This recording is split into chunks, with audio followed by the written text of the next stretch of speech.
बहुत स्वागत है आपका। मैं सीधे आता हूँ सर, बहुत समय इसमें ना लगा करके।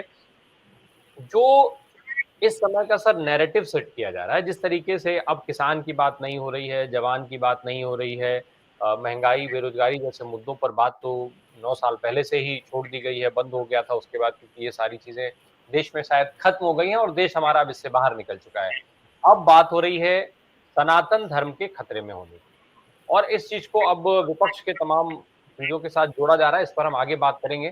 लेकिन सर ये जो अब नया जो नैरेटिव सेट किया जा रहा है, इस नैरेटिव को देखने के हिसाब से, भाषणों को सुनने के हिसाब से क्या ये समझा जा सकता है कि आने वाले विधानसभा चुनाव और फिर लोकसभा के चुनाव जो है वो धर्म और जाति के नाम पर ही लड़े जाएँगे, ये लगभग तय मान लिया जाए? विवेक सर। जी। अ, जी, राम प्रकाश जी, बिल्कुल ये स्पष्ट संकेत प्रधानमंत्री जी ने दिए हैं कि आने वाले चुनाव में उनका मुख्य मुद्दा क्या रहेगा। अर्थात इसमें कोई आश्चर्य की बात नहीं है कि वो धर्म को और संस्कृति, सभ्यता जैसी बातों को जिसका किसी भी व्यक्ति के रोज़मर्रा की ज़िंदगी से कोई संबंध नहीं है। सिर्फ़ इसका संबंध है उन्हीं लोगों से जो भरपेट खाना खा सकते हैं, जो अच्छे घरों में रहते हैं, जो सारी सुख सुविधाओं को के साथ में रहते हैं, उन लोगों के लिए धर्म, संस्कृति, सभ्यता वगैरह जैसी बातें जो है बहुत मायने रखती है, क्योंकि बाकी उनको चिंताएँ नहीं रहती।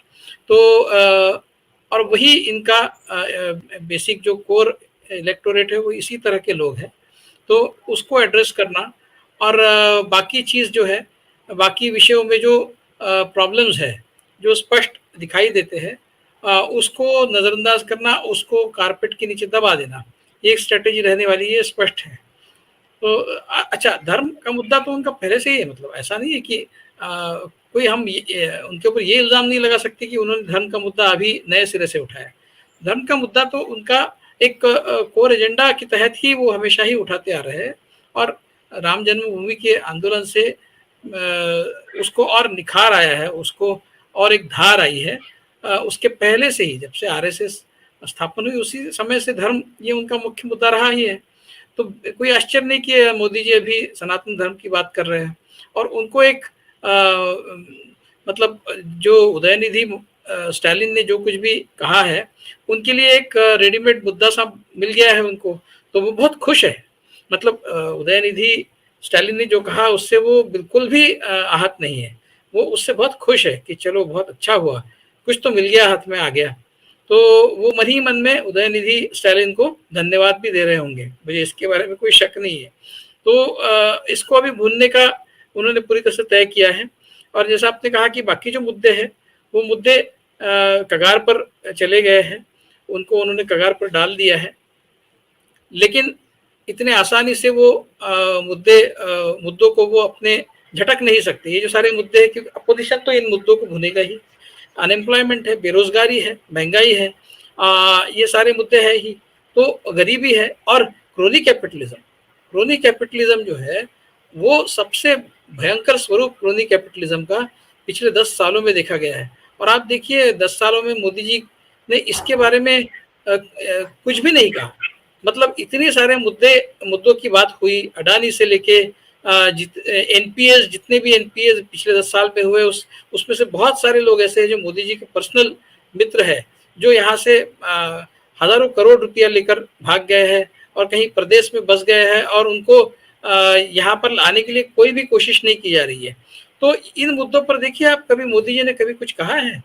एक शब्द उन्होंने कभी नहीं कहा कि इस, मतलब मैं तो कम से कम ये कहता हूँ, आप ये सारा झूठ है ऐसा तो बोलिए। आप झूठ भी, ये भी नहीं कह रहे कि ये सब झूठ है, आप ये भी नहीं कह रहे कि ऐसा कुछ नहीं हुआ है, और आप उसके ऊपर जवाब भी नहीं दे रहे। तो आप जब ये नहीं कहते कि उसमें कुछ, ये सारे मुद्दे जो है इसमें कोई तथ्य नहीं है, ये सारे मुद्दे झूठ है, और इस तरह से कुछ भी गड़बड़ी नहीं हुई है, जब आप ये नहीं कहते हैं, तो ठोस तरीके से आप जब ये नहीं कहते हैं और आप बिल्कुल उसको नजरअंदाज करते हैं, इसका मतलब कहीं ना कहीं आप अंदर से इन मुद्दों से आप भी आहत हैं, और इन मुद्दों से आप भी परेशान हैं, और आप नहीं चाहते कि ये मुद्दे सामने आए और इस पर कोई चर्चा हो। तो इसलिए उससे भटकाने के लिए आप, आपका जो एक ट्रम्प कार्ड है, धर्म की राजनीति, वो कर रहे हैं। लेकिन ऐसा है कि पिछले 10 सालों में जिस तेज गति से धर्म की राजनीति को इन्होंने आगे बढ़ाया है, मैं ये कई बार कहता हूँ कि आरएसएस ने बहुत ही पेशेंस के साथ और बहुत ही परसिवियरेंस के साथ करीब करीब 90 साल, मतलब मोदी जी आने से पहले 2014 से पहले 90 साल तक बहुत ही विपरीत परिस्थितियों में, मतलब इनको कोई एक्सेप्टेबिलिटी नहीं थी आरएसएस को, कहीं भी समाज में नहीं थी। बिल्कुल जब धार्मिक ध्रुवीकरण एकदम चरम सीमा पर था सन 47 में, तब भी आरएसएस को, हिंदू महासभा को इस देश में कोई ट्रैक्शन नहीं था। उसके बावजूद वो डटे रहे, वो अपना काम करते रहे, समाज में अपनी पैठ बनाते रहे, अपने हाथ पैर पसारते रहे, और उन्होंने इस स्थिति बीजेपी को ला लिया और संघ परिवार को ला लिया कि सन 14 में अपने बलबूते पे मोदी जी सरकार ला पाए, वो केवल आरएसएस की वजह से। तो उसके बाद लेकिन जिस फास्ट ट्रैक पर हिंदुत्व का प्रोजेक्ट मोदी जी ले गए हैं, जो मुझे लगता है कि आने वाले समय में उसका एक्सीडेंट होना बहुत ही लाजमी है, क्योंकि इस तेज गति से हिंदुत्व जो है वो बहुत ही इनऑर्गेनिकली, बहुत आर्टिफिशियली बढ़ा है, उसमें कोई एक नेचुरलनेस नहीं है। वो लोगों में उसकी एक्सेप्टेबिलिटी जो है वो एक प्रोपेगेंडा के मशीन के द्वारा बनाई गई है। लोग मन से, बहुत अंदर से उससे जुड़े, इंटरनलाइज करके जो लोग जुड़े हैं, ऐसा नहीं है। तो ये आरएसएस जानता है और मोदी जी भी जानते हैं, लेकिन ऐसा है कि अभी 4-5 महीने बचे हैं, उनके पास कुछ है नहीं, तो इसी को भूनना और इसी पर अपनी किस्मत आजमाना, इसके अलावा उनके पास कोई चारा नहीं बचा है। इसलिए बिल्कुल स्पष्ट है, सनातन धर्म का मुद्दा वो आगे बढ़ाते जाएंगे। मुझे लगता है कि अपोजिशन ने भी इस मुद्दे पर पैर खींचने की जरूरत नहीं है, अपोजिशन ने भी इस पर बैकफुट पर जाने की जरूरत नहीं है। सनातन धर्म के मुद्दे के बारे में एपोलोजेटिक रहने की जरूरत नहीं है। जो कांग्रेस कर रही है, मुझे लगता है वो गलत है। आप सनातन धर्म के मुद्दे को सही तरीके से, अपने तरीके से आप भी भुने और बीजेपी को कड़ी टक्कर दे। इसके अलावा आप बेरोजगारी, महंगाई जैसे जो रोजमर्रा की जिंदगी से जुड़े हुए मुद्दे, वो भी आगे बढ़ाइए। दोनों का एक कॉम्बिनेशन आपके पास जब रहेगा, तब आप एक पोटेंट रिस्पांस बीजेपी और मोदी जी के इस प्रचार को दे पाएंगे, ऐसा मुझे लगता है। जी, से कही जा रही। विवेक देशपांडे सर, एक सवाल है जो किसी दर्शक के द्वारा इसमें उठाया गया है, और उन्होंने कहा है इसमें कि on 22nd evening, Sai will play the emotional card and announce his last election with question marks, lot of question marks। 22 को शाम का, मतलब उन्होंने जो विशेष सत्र बुलाया गया है संसद का 18 से 22, उसकी बात उन्होंने कर दी होगी, शायद उसी सत्र के हिसाब से वो कह रहे होंगे 5 दिन का जो सत्र है। अगर क्या इसकी आपको 1% भी संभावना दिखती है कि कोई इस तरीके का अनाउंसमेंट प्रधानमंत्री के द्वारा किया जाएगा? उसके साथ साथ मैं सवाल भी ले लूं, सवाल जो मैंने हमारा है, आप किसान और जवान की बात कर रहे थे। जी विवेक देशपांडे सर, आपसे ही मैं एक सवाल भी और जोड़ देना चाहता हूं इसके साथ। जवान और किसान की चूंकि बात हम कर ही रहे हैं सर, जवान, एक तरफ कश्मीर में जवानों की शहादत की खबर आ रही थी, दूसरी तरफ प्रधानमंत्री सहित पूरी भारतीय जनता पार्टी और सरकार G20 का सेलिब्रेशन कर रही थी। वो प्रधानमंत्री जिन्होंने 2019 में चुनावी दौरों में उन्होंने कहा कि पहला वोट, नौजवानों को संबोधित करते हुए उन्होंने कहा था कि पहला वोट जब आप करने जाएं तो आप पुलवामा में शहीदों को ध्यान रखें। सर, एक तरफ जवान शहीद हो रहे थे, दूसरे तरफ सेलिब्रेशन चल रहा था, पर वोट आपको उन शहीदों को याद करके देना है। सरकार, भारतीय जनता पार्टी, संगठन, खुद प्रधानमंत्री, उन्हें इस शहादत को याद रखने की जरूरत नहीं है। इन दोनों चीजों पर आपकी टिप्पणी सर, विवेक देशपांडे सर। मैं इसकी जी सर, समीम सर, मैं आपके पास आ रहा हूँ। विवेक सर बस अपनी बात कर लें, फिर मैं आपके पास पहुंचता हूँ। आपकी जी जी विवेक सर। आपने इससे पहले जो कुछ पूछा वो मुझे ठीक से समझ में नहीं आया। पहला जो सवाल था आपका, क्या इस तरह का कोई प्रपोजल आ सकता है इस सेशन में, पार्लियामेंट सेशन में? तो किस तरह की प्रपोजल की आप पार्लियामेंट सेशन में नहीं, उनका कहना ये है सर, दर्शक उनका सवाल जो है वो ये कहना चाह रहे हैं कि 22 तारीख की शाम को क्या प्रधानमंत्री जो है वो अनाउंस कर सकते हैं भावनात्मक रूप से लोगों को, क्योंकि अब बौखलाहट और ये तमाम चीजें दिख रही है, खास करके विपक्षी एकता के बाद। तो उसी परिप्रेक्ष्य में शायद वो समझना चाह रहे हैं कि क्या इस तरीके का भावनात्मक कार्ड भी खेला जा सकता है कि ये मेरा अंतिम चुनाव है। बिल्कुल हो सकता है, ये तो बिल्कुल हो सकता है। वो जब इस तरह का कोई अपील आएगा तो उसका बहुत असर भी हो सकता है, और वो मोदी जी अच्छे से जानते हैं। ये इस तरह का अपील वो बिल्कुल कर सकते हैं ये तो हम लोगों ने कभी सोचा भी नहीं कि इस तरह से वो शायद अपील कर सकते हैं, क्योंकि एक तो वो 75 साल से ऊपर हो जाएंगे, उसके बाद फिर वो जो बीजेपी में एक कोई नियम बना हुआ है कि 75 साल से ऊपर जो है वो इलेक्शन नहीं लड़ेंगे, तो वो उसमें डिस्क्वालीफाई भी हो जाते हैं।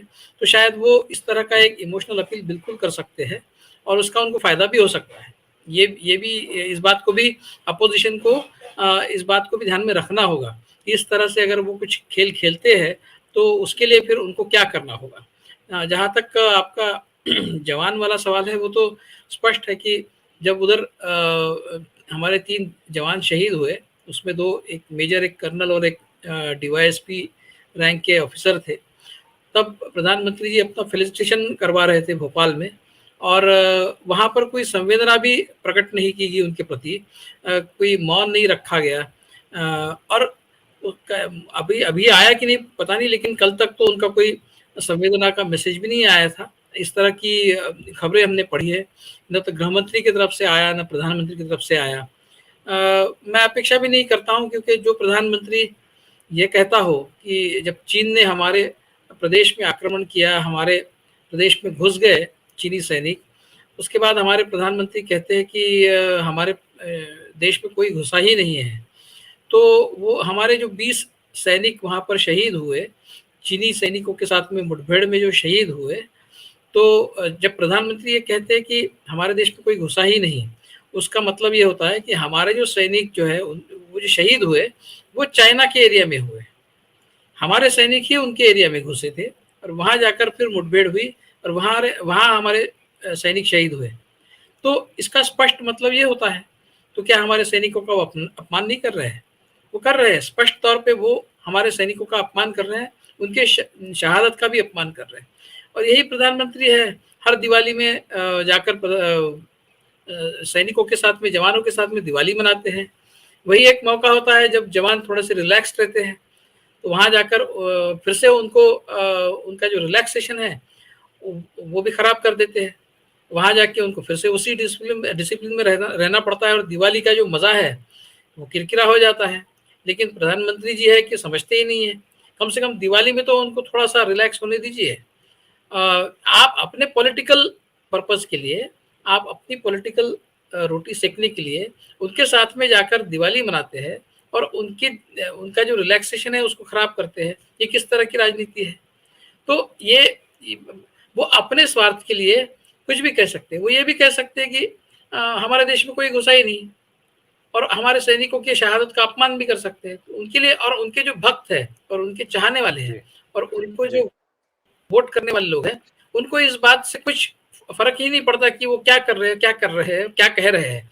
तो मुझे लगता है कि वो बिल्कुल धड़ल्ले से अपनी पॉपुलैरिटी का जो मिसयूज है वो बिल्कुल धड़ल्ले से करने में विश्वास करते हैं और उसी का फायदा लेके वो इस तरह का अपील भी कर सकते हैं, ऐसा मुझे लगता है। तो और इसके बाद और क्या क्या पैतरे वो अपनाते हैं हमको पता नहीं है, लेकिन ये बहुत इंटरेस्टिंग पॉइंट आपके जो देखने वाले हैं कोई, उन्होंने एक बहुत इंटरेस्टिंग पॉइंट रेज किया है।